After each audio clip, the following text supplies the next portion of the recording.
Hello and welcome to today's Vodcast, all about the Hempsall's business map. My name's James Hempsall and today I'm joined by my colleague Jo Pringle, and we're going to outline the work that we're going to be delivering in spring 2021 to support early years and childcare providers with understanding what's changing in the sector and what possible ideas and options there are in terms of business direction and business decisions for the next few months. Both Jo and I have been early years and childcare providers, and we know that managing an early years and childcare setting, whether it be a home-based childminder, a preschool playgroup, a nursery, a children's centre, or any other type of provision, is a complex task. It always has been.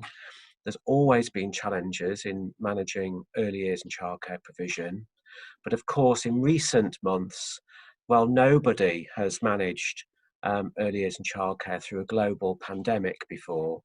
Both Jo and I have been early years and childcare providers, so we know that managing early years and childcare is a complex task, whether that's being a home-based childminder, working in a preschool playgroup, a nursery school, or a children's centre, or any other type of provision.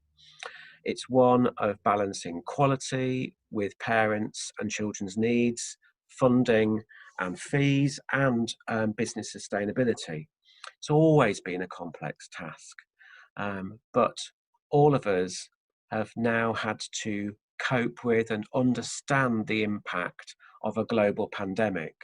So it's important that we all think about what that means for us as business leaders.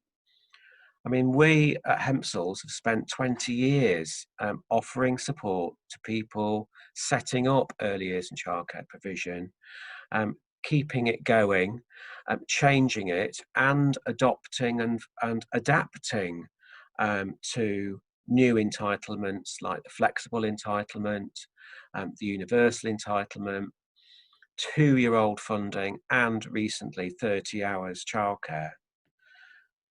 We've always delivered business support, and this year has been no exception. And actually, probably, I think there's no one probably in the country who's done as much business support with providers as Jo. Jo spent the whole year online on a one-to-one or in small groups or in large information sessions with all types of provider, looking at business needs and business processes. So this year's been no exception to a high level of business support. And we've been asked by DFE to share this approach and this input from thousands of providers to share what we think is useful. We'll be delivering 2 business map webinars in January, on the 19th of January 2021, one in the morning and one in the early evening. And in that webinar, we'll be sharing our thoughts and ideas and the things that providers have been telling us would be useful. There's some new tools and resources, but we're also going to be highlighting and signposting to those resources that already exist out there. So I'm joined by Jo today, who, as I say, has been at the forefront of our business support programme. And Jo has led the development of our business support this year and the development of the business map webinars.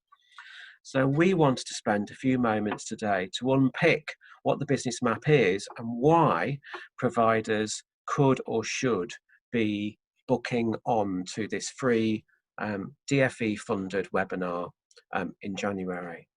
So Jo, let's kick off by, can you tell us a little bit about the business map webinar? I mean, why is it called the business map and what are you aiming to achieve?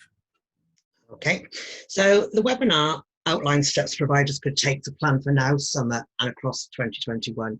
It's been developed around our 6-stage business map process. The webinar will assist anyone to think about necessary business decisions to support recovery and sustainability. The business map will ask a series of questions. It pulls together information and it provides some tools. So the business map asks a series of questions, pulls information together and provides some tools to support providers unpick what's happening in their business and around them.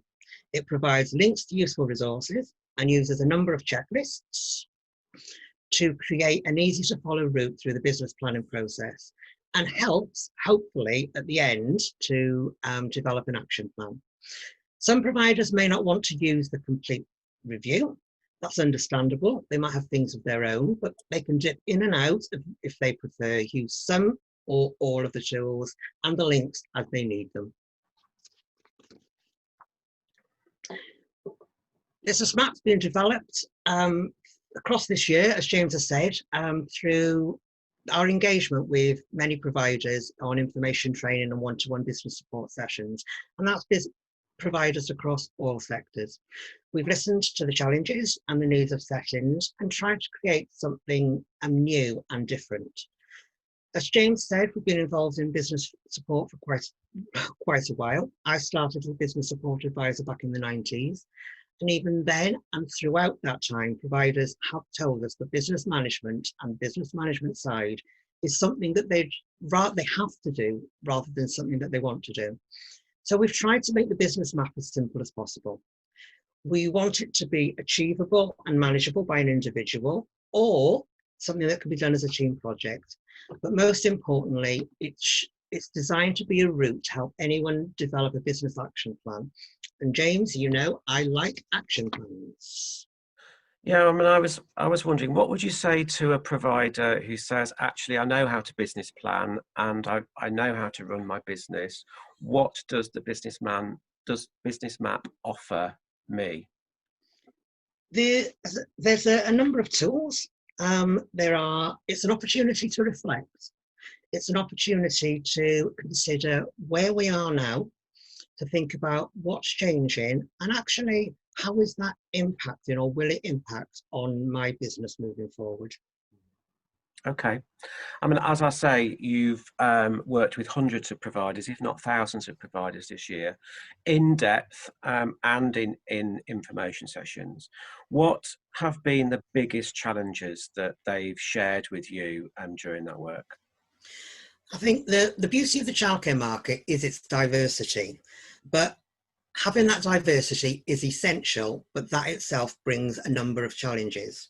What is a challenge or a threat to one provider is an opportunity to somebody else. So there isn't one thing that fits all. If I was going to think about the challenges and we were talking in the summer, I'd probably say that those challenges were about emerging guidance, about PPE, working with smaller groups, and that preparation for reopening. Fast forwards to where we are now at the end of autumn, and there's some real key themes emerging. Something around reflection and understanding where we are now, thinking about changing parental preferences, changes in demand, something around parental anxiety and how all those things are impacting on lower occupancy, which of course providers have reported and continue to report that all those things impact on income, business recovery and sustainability. Okay. You've said that the business map is structured around 6 steps. Can you tell us more about what those 6 steps are? Of course, no problem. So the business map starts off by looking at what's changing. Then we think about and we find out a bit more about how this is affecting each setting. So providers can look at how that is affecting their own individual business. After which there's a risk assessment process. This is really more about identifying what the pressure points are. Then we explore possible ideas and options, including what has worked for others. After that, we ask everyone to consider their plans and their decisions. And of course, it's a cycle. So at the end, there is a review and potentially the process will start again if adaptations are needed at the start of next term, at the start of summer term and beyond.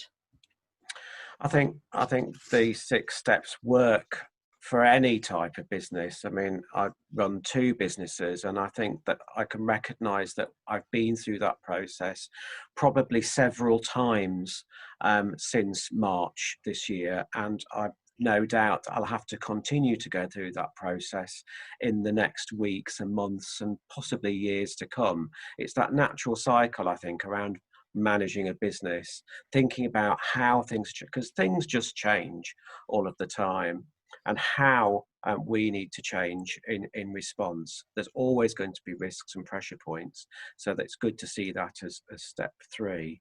But we have to be thinking about what we do and what our approach and attitude is to change, and what we do in response to that. It's not easy, but I think that gives us a very simple and clear structure.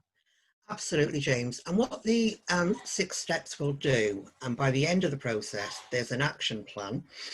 We've looked at the risks, we've thought about mitigating it, but it's an action plan. But it also reinforces monitoring, because to be able to recognise things are changing, or to be able to take action, we need to know where we're aiming for. So that action plan is something that providers, once they've done the work, can go back to, can revisit, look at the cash flow, look at the variety of different tools that they've completed, and use that as their ongoing business management and review process, rather than a document that gets filed when completed. Mm. Time is really precious, isn't it? So we need to make sure that whatever we do is something that's worth putting the time in, and doesn't take too much time as well. Saves time in the long run. Okay, so who should attend the national webinar and why? And will it be useful for new or experienced managers and leaders? Okay, the free webinar will be useful for anyone in any role that is involved with business decisions for a setting. Doesn't matter if you're new or experienced. It doesn't matter if you are a childminder, whether you are a paid member of staff, volunteer, trustee, or even a school governor. Business Map can help everyone to focus their thinking on business sustainability and change. Okay, great. So what do people need to do next if they're interested in attending the webinar? What people need to do is to look out for emails in the first instance. There might be emails that will come through sector press from a local authority, or through the foundation years. You will see the logo on social media, whether it be Twitter or Facebook or a variety of different mediums, and you can book through that, or you can do it straight away by using the links on the slide here.